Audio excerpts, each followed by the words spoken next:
Behind the golden gates of Buckingham Palace, where centuries of tradition reign supreme, and every whisper carries the weight of history, a single moment of childhood innocence would shatter the carefully constructed facade of royal harmony. What began as an ordinary family gathering would escalate into a confrontation so explosive that it would send shockwaves through the monarchy itself. The youngest Prince of Wales, barely 5 years old, possessed something that even the most seasoned royal courtiers feared: an unfiltered tongue and the fearless honesty that only comes with youth. On this particular autumn evening, as golden leaves danced outside the palace windows, and the family gathered for what should have been a peaceful dinner, Prince Louis would speak words that would echo through the marble halls and newspaper headlines for months to come. But this wasn't just about a child's outburst or a step-grandmother's sharp response. This was about the delicate balance of power within the House of Windsor, the hidden tensions that simmered beneath royal smiles, and the moment when a little boy's courage would expose truths that the palace had spent years trying to conceal. What Prince Louis said that night would not only shock Queen Camilla into an unprecedented display of anger, but would also reveal the deep fractures running through the heart of the modern monarchy. The aftermath would force the royal family to confront uncomfortable realities about loyalty, authenticity, and the price of wearing the crown in the 21st century. The October evening had settled over Buckingham Palace like a velvet curtain, casting long shadows across the ornate corridors where portraits of long-dead monarchs seemed to watch with knowing eyes.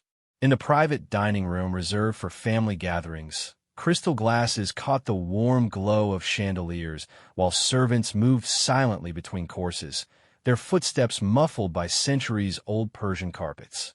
Prince William sat at the head of the table, his shoulders carrying the invisible weight of his future crown. Beside him, Princess Catherine maintained her characteristic grace, though those who knew her well could detect the slight tension in her smile. The evening had been planned as a celebration of King Charles's recent successful state visit to France, a diplomatic triumph that had strengthened British-European relations at a crucial time. Queen Camilla held court from her position across from Catherine, regaling the family with amusing anecdotes from the trip. Her voice carried the confidence of someone who had finally found her place within the royal hierarchy after decades of public scrutiny. She spoke of French dignitaries who had complimented her impeccable French pronunciation and of private moments with President Macron's wife that had cemented important personal relationships. Princess Charlotte, now 9 years old, listened politely while cutting her roasted lamb into precise pieces, her table manners already reflecting years of royal training. Prince George, at 11, occasionally glanced at his phone beneath the table before remembering protocol and sliding it back into his pocket. The weight of his future kingship was already beginning to shape his behavior, making him more reserved than his younger siblings. But Prince Louis, seated between his parents, possessed none of his older siblings' carefully cultivated restraint. At 5 years old, he remained refreshingly unfiltered, his bright blue eyes taking in everything around him with the curiosity of someone too young to understand the complexity of royal politics. His legs swung freely beneath his chair as he picked at his vegetables, occasionally asking innocent questions that made the adults exchange meaningful glances. The conversation had turned to plans for the upcoming Christmas celebrations at Sandringham, when Camilla began describing her vision for modernizing certain royal traditions. She spoke with growing enthusiasm about incorporating more contemporary elements into the holiday festivities, perhaps hosting a charity gala that would attract younger philanthropists and social media influencers. "I believe it's time we made the monarchy more relatable to ordinary people," Camilla declared, gesturing with her wine glass for emphasis. "The old ways, while charming, sometimes feel disconnected from modern British life. We need to show that the royal family understands and shares the concerns of everyday citizens." William nodded diplomatically, though his expression remained carefully neutral. Catherine smiled and made appropriate responses, but her fingers had found the pearl bracelet at her wrist, a nervous habit that William recognized as a sign of her discomfort with the direction of the conversation. Camilla continued, seemingly energized by what she interpreted as agreement. Take Princess Diana, for example. While she certainly had her admirers, her approach was often quite emotional and unpredictable. The public responded to her warmth, yes, but there was always an underlying instability that made the institution vulnerable. What we need now is that same accessibility, but with proper royal dignity intact. The mention of Diana's name created an immediate shift in the room's atmosphere. William's jaw tightened almost imperceptibly, while Catherine's smile became more fixed. Even the children seemed to sense the change, with Charlotte looking up from her plate with sudden attention. But it was Louis who broke the mounting tension with the devastating honesty that only children possess. His clear voice cut through the uncomfortable silence like a blade through silk. Why do you always say mean things about Grandmama Diana when you think we're not listening? The question hung in the air like smoke from a fired cannon. Every adult at the table froze, their carefully rehearsed expressions of royal composure cracking under the weight of a child's observation. The servants, trained to be invisible, seemed to hold their breath collectively, sensing they were witnessing something that would be discussed in palace corridors for years to come.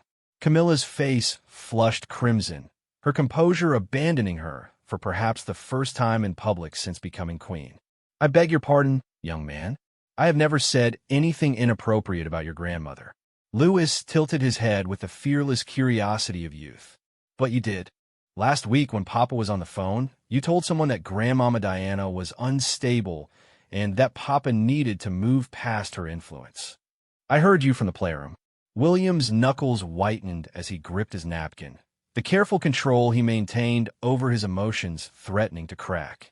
Catherine reached instinctively toward Louis, not to silence him, but to offer support, understanding that her youngest child had stumbled into territory far more dangerous than he could comprehend. The Queen's voice took on a sharp edge that rarely emerged in public settings. Children shouldn't eavesdrop on adult conversations, particularly when they lack the maturity to understand context. Perhaps it's time we discussed appropriate behavior and respect for one's elders. But Louis, untouched by the implications of his words, continued with the relentless honesty that adults had long since learned to suppress. And you said that Papa would be a better king if he stopped romanticizing Grandmama Diana's memory. What does romanticizing mean? Is it bad to love someone who died? The silence that followed was deafening. Charlotte's fork clattered against her plate as she set it down, her young face reflecting confusion and growing concern. George looked between his parents and step-grandmother, suddenly, understanding that his little brother had ventured into forbidden territory. Camilla's composure shattered completely. Years of carefully constructed public relations, decades of working to establish her legitimacy within the royal family, centuries of royal protocol demanding measured responses, all of it crumbled in the face of a 5-year-old's uncompromising truthfulness. "How dare you?" she hissed, her voice trembling with rage and humiliation. "How dare you repeat private conversations that you couldn't possibly understand? Your grandmother's legacy has been quite complicated enough without children spreading gossip and half-truths." The words escaped before she could stop them, revealing the frustration and resentment that had been building for years beneath her polished exterior. In that moment, the careful balance she had maintained between honoring Diana's memory and establishing her own place in the family's affections collapsed entirely. William stood slowly, his movement deliberate and controlled despite the storm raging behind his eyes. The heir to the throne had inherited his mother's protective instincts along with her empathy, and watching his stepmother attack his young son for speaking an uncomfortable truth had awakened something fierce within him. "I think," he said quietly, his voice carrying the unmistakable authority of someone born to command, "that we've heard quite enough for this evening." Catherine was already rising, her maternal instincts overriding royal protocol as she moved to gather her children. Charlotte and George, sensing the gravity of the situation despite not fully understanding it, began to stand as well. But Louis remained seated, his bright eyes moving between the adults with the fascination of someone watching a particularly interesting storm. Camilla realized too late that she had crossed a line from which there might be no return.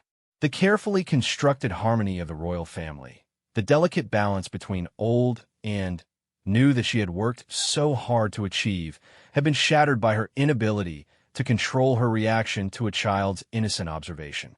The evening that had begun as a celebration would end with fractured relationships and uncomfortable truths laid bare. As the family prepared to leave the dining room in strained silence, Louis's words continued to echo in the space between them, a reminder that even in the most carefully controlled environments, authenticity has a way of breaking through. Outside, the October wind rattled the palace windows, as if nature itself was responding to the storm that had just been unleashed within the ancient walls of the monarchy's heart. The gathering that was meant to strengthen family bonds had instead revealed the fault lines that ran deeper than anyone had dared to acknowledge.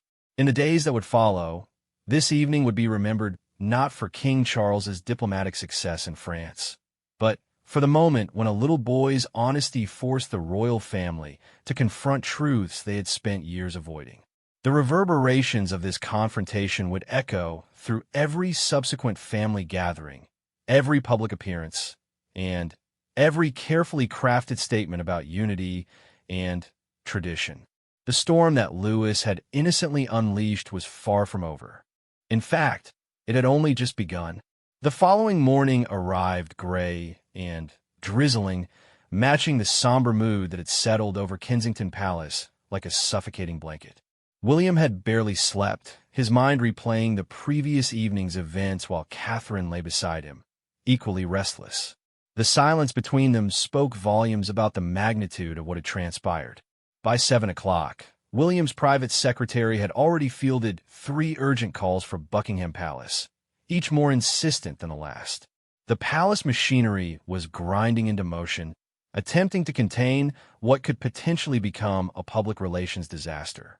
But the damage had been done within the family itself, and no amount of carefully worded press statements could repair the trust that had been broken.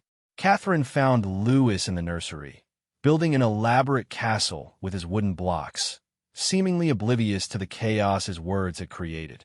His innocent concentration on his project reminded her painfully of how young he truly was, how unfair it was that a 5-year-old should become the catalyst for such adult complications.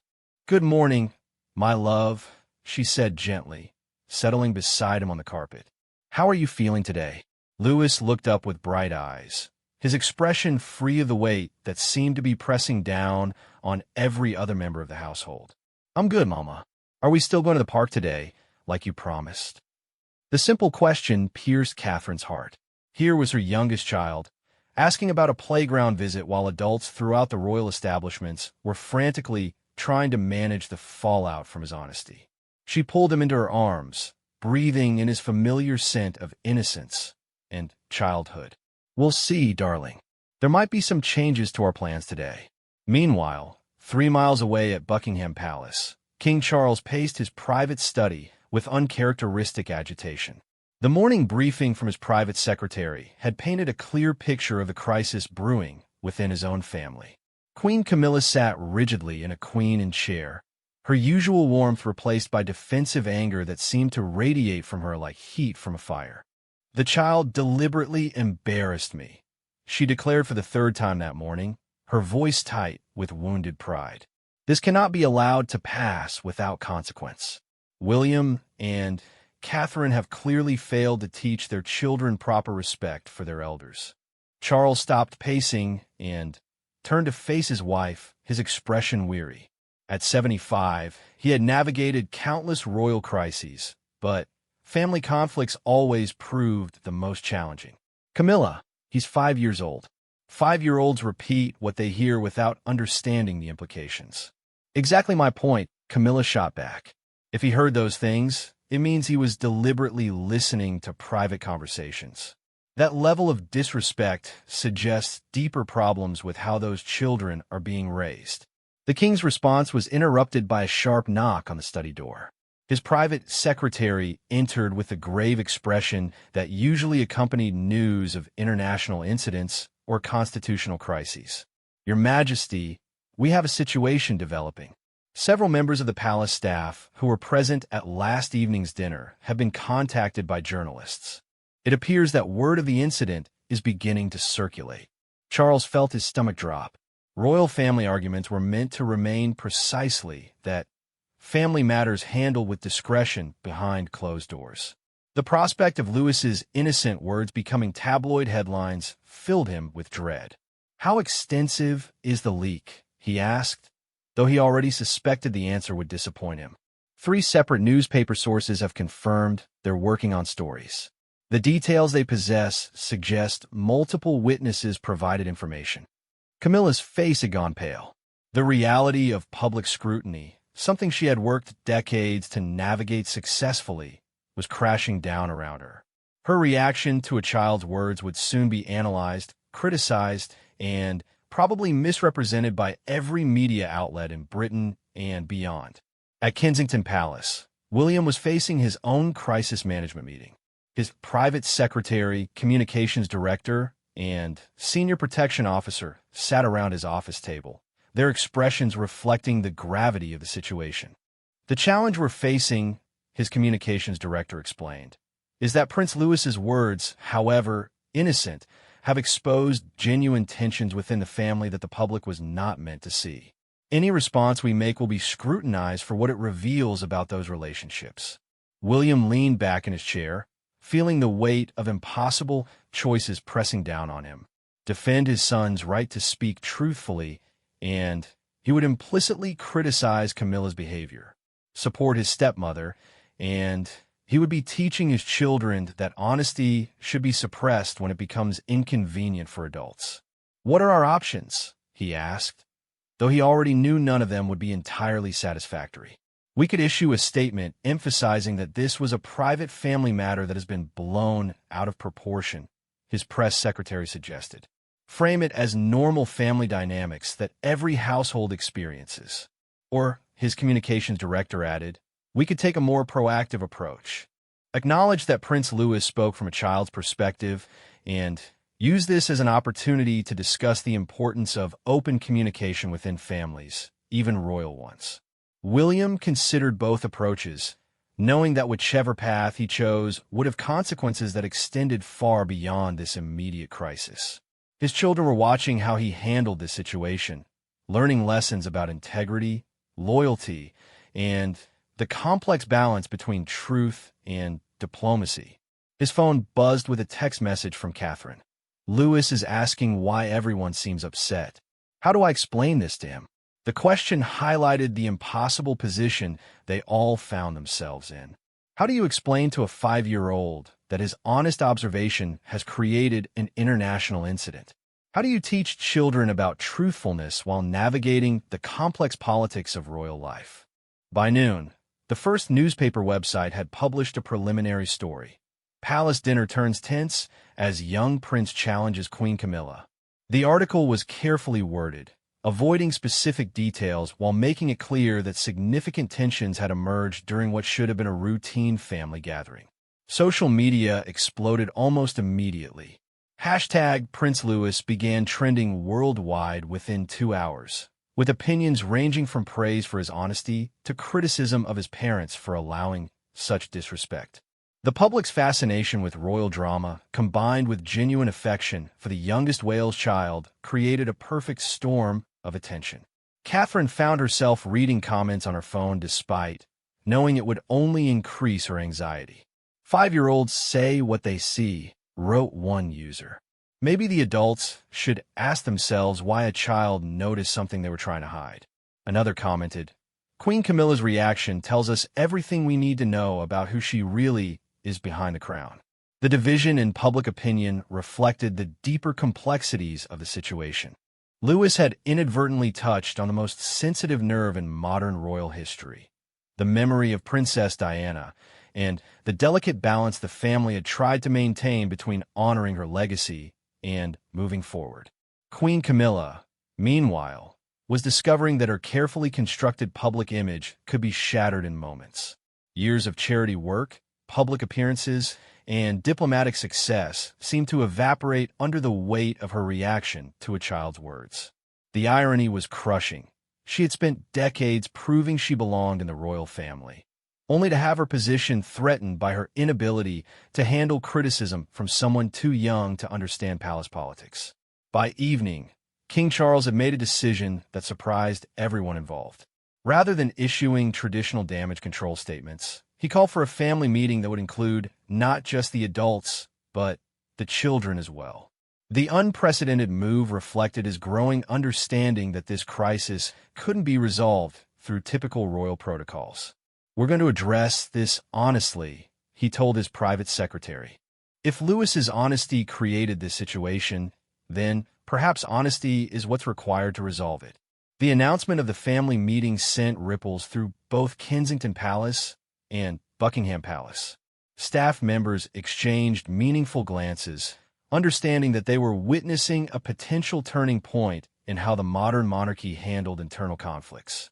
Catherine spent the evening preparing her children for what would undoubtedly be an uncomfortable conversation. She explained that sometimes adults say things they don't mean when they're upset, and that families need to talk about problems rather than pretending they don't exist. "Did I do something wrong, Mama?" Louis asked as she tucked him into bed. Catherine smoothed his hair, her heart aching for his innocence. "No, darling. You told the truth, and that's never wrong. Sometimes the truth makes people uncomfortable, but that doesn't mean you shouldn't say it." As she turned off his bedroom light, Catherine realized that her youngest son had accidentally forced the entire royal family to confront a fundamental question. In a world that demanded both authenticity and discretion, how do you maintain integrity while preserving relationships? The answer to that question would determine not just the immediate future of their family dynamics, but the long-term direction of the monarchy itself.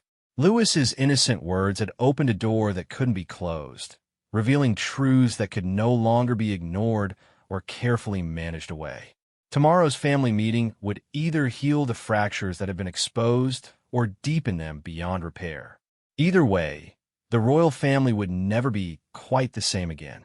The family meeting convened at Clarence House on a crisp Saturday morning, neutral territory that belonged to neither Kensington Palace nor Buckingham Palace. King Charles had chosen the location deliberately, hoping that the informality of his longtime residence might encourage more honest dialogue than the imposing grandeur of official royal venues.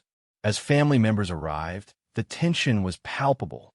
Queen Camilla entered with the rigid posture of someone preparing for battle, her usual warmth replaced by defensive armor built from years of public scrutiny. William and Catherine arrived with their 3 children, Louis holding his father's hand with the trusting confidence of someone too young to understand the gravity of the situation he had created. Princess Charlotte and Prince George sat quietly on the sofa, their eyes wide as they absorbed the unusual atmosphere. Never before had they been included in what was clearly an adult conversation about serious family matters. The unprecedented nature of the gathering seemed to emphasize just how significantly Louis's words had disrupted normal royal protocol. King Charles began the meeting with characteristic diplomacy, but his words carried an underlying firmness that made it clear this conversation would not follow typical royal scripts about unity and tradition. "We're here because honesty, even from unexpected sources, has revealed some uncomfortable truths about our family," he said, his gaze moving slowly around the room. "Rather than managing the situation through press statements and private damage control, I believe we need to address the real issues that Louis brought to light." Camilla shifted uncomfortably in her chair. "Charles, surely we're not going to allow a child's misunderstanding to dictate how this family operates." Louis couldn't possibly comprehend the context of adult conversations. "But that's precisely the point," William interjected, his voice calm but determined. Louis didn't misunderstand anything. He repeated exactly what he heard, without the filters that we adults use to make uncomfortable truths more palatable. The directness of his response caught Camilla off guard. This wasn't the diplomatic William who usually navigated family tensions with careful neutrality. This was a father protecting his child's right to speak truthfully, even when that truth proved inconvenient for others. Catherine spoke for the first time since arriving. The question isn't whether Lewis should have repeated what he heard. The question is why those words were spoken in the first place, and why they upset him enough that he felt compelled to address them. Her observation hung in the air like a challenge. Everyone present understood that they were approaching the heart of issues that had been carefully avoided for years. The memory of Princess Diana, the tension between honoring the past and embracing the present, the delicate balance between different generations of royals, all of it was about to be examined with the unflinching honesty that only a family crisis could demand. Lewis, sensing that the adults were talking about him, looked up at his father with curious eyes. "Papa, why is everyone so serious? Did I make people sad?" The innocence of his question seemed to crack something fundamental in Camilla's defensive shell. Looking at his earnest face, she was forced to confront the reality of what had happened. She had lashed out at a child for exposing truths that she had been trying to avoid acknowledging, even to herself. King Charles leaned forward in his chair, his expression gentle but serious. "Lewis, would you like to tell us what you heard that made you ask those questions at dinner?" The 5-year-old considered this carefully, his young mind working to process the request. "I heard Queen Camilla talking on the phone about Grandmama Diana. She said Papa thinks about her too much and that it makes him sad. She said Papa would be better if he forgot about being sad." The simplicity of his explanation cut through layers of adult complexity and political maneuvering. In Lewis's understanding, the issue wasn't about royal protocol or public relations. It was about someone suggesting that his father should stop loving someone who had died. Camilla's face had gone pale. Hearing her words repeated through a child's interpretation forced her to confront how they must have sounded to innocent ears. What she had meant as concern for William's emotional well-being had been perceived as criticism of his love for his late mother.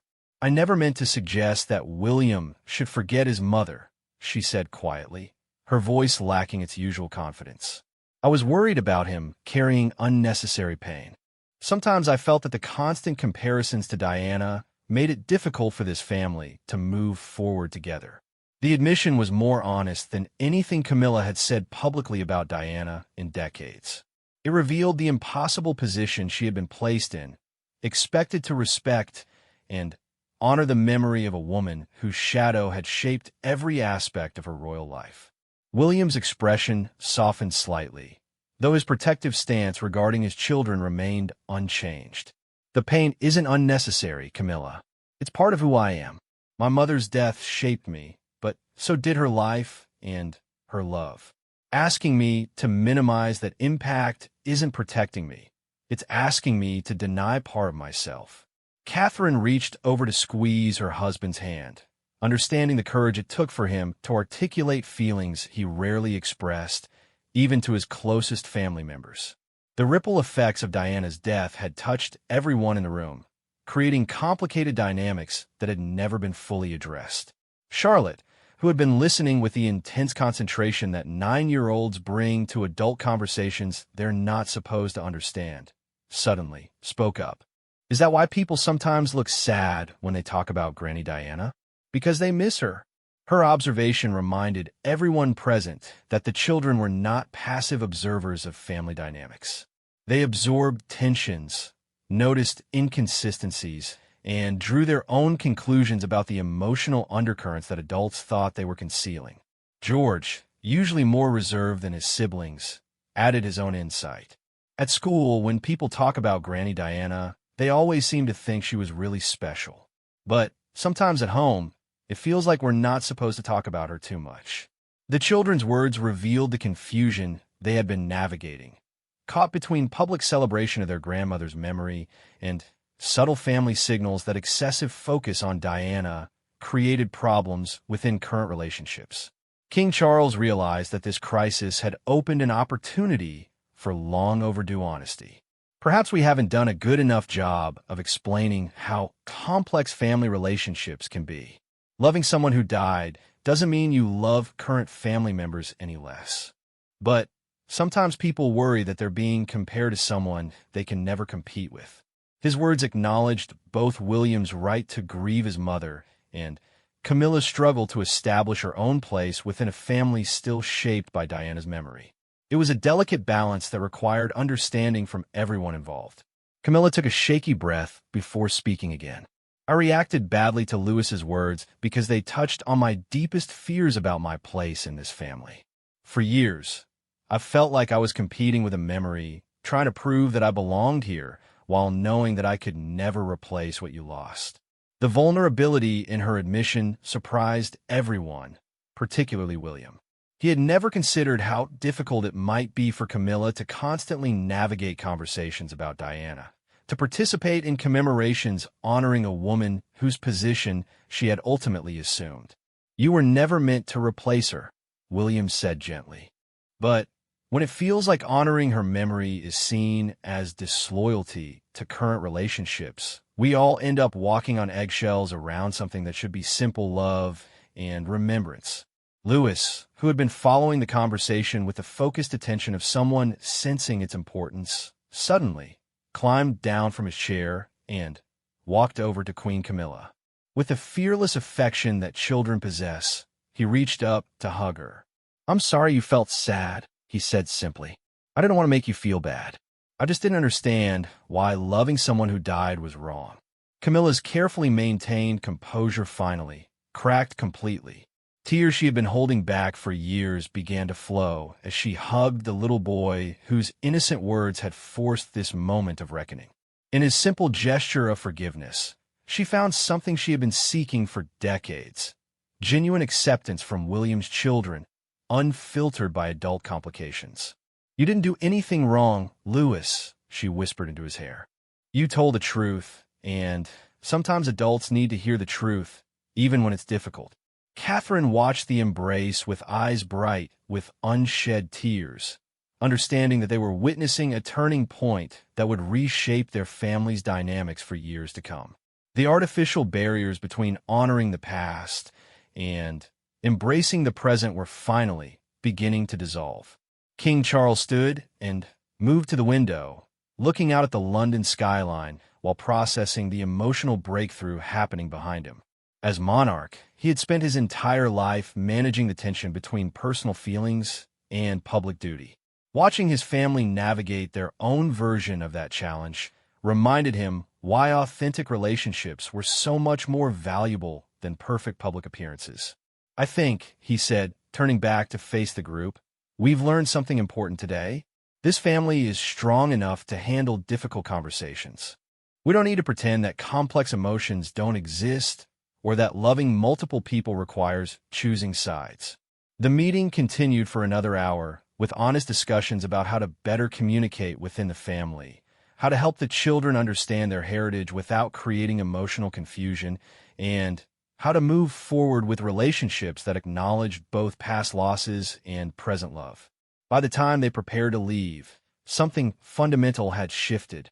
The crisis that began with a child's innocent observation had evolved into an opportunity for deeper understanding and more authentic relationships. As they gathered their coats and prepared to return to their respective homes, Lewis tugged on Queen Camilla's sleeve. "Will you come to the park with us sometime? Mama says honesty makes friendships stronger." Camilla smiled through her tears, understanding that she had been offered something more valuable than royal protocol or public approval: the genuine affection of a child who had taught an entire family about the power of speaking truth with love. The headlines that followed in subsequent days would focus on reconciliation and family strength. But the real story was simpler and more profound. Sometimes it takes a 5-year-old's fearless honesty to show adults how to love each other better. The royal family would face future challenges, but they would face them with a new understanding of how truth, spoken with love and received with humility, could strengthen rather than threaten the bonds that held them together. Lewis had given them all a gift: the freedom to be authentic with each other, even when authenticity felt risky. In the end, the little prince's shock to the palace had revealed something beautiful: that even the most traditional institutions could evolve when guided by love, honesty, and the wisdom that sometimes comes from the most unexpected sources.